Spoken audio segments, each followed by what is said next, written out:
बक्सर येथील 7 तरुणांनी प्रयागराजला जाण्यासाठी मोटार बोटीचा वापर केला। तरुणांनी गंगा नदीतून 275 किलोमीटरचा प्रवास केलाय।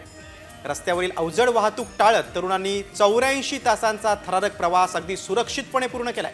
प्रयागराजला जोडणाऱ्या महामार्गावर मोठ्या प्रमाणात वाहतूक कोंडी झालेली आहे, त्यामुळे या तरुणांनी मोटार बोटीने जाण्याचा निर्णय घेतला होता।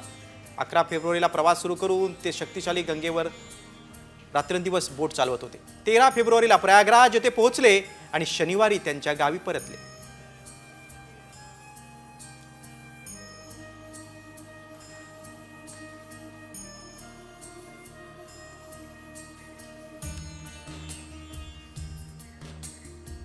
बक्सर येथील 7 तरुणांनी प्रयागराजला जाण्यासाठी मोटार बोटीचा वापर केला।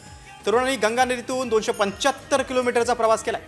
रस्त्यावरील अवजड वाहतूक टाळत तरुणांनी 84 तासांचा थरारक प्रवास अगदी सुरक्षितपणे पूर्ण केलाय। प्रयागराजला जोडणाऱ्या महामार्गावर मोठ्या प्रमाणात वाहतूक कोंडी झालेली आहे, त्यामुळे या तरुणांनी मोटार बोटीने जाण्याचा निर्णय घेतला होता। 11 फेब्रुवारीला प्रवास सुरू करून ते शक्तिशाली गंगेवर रात्रंदिवस बोट चालवत होते। 13 फेब्रुवारीला प्रयागराज येथे पोहोचले आणि शनिवारी त्यांच्या गावी परतले।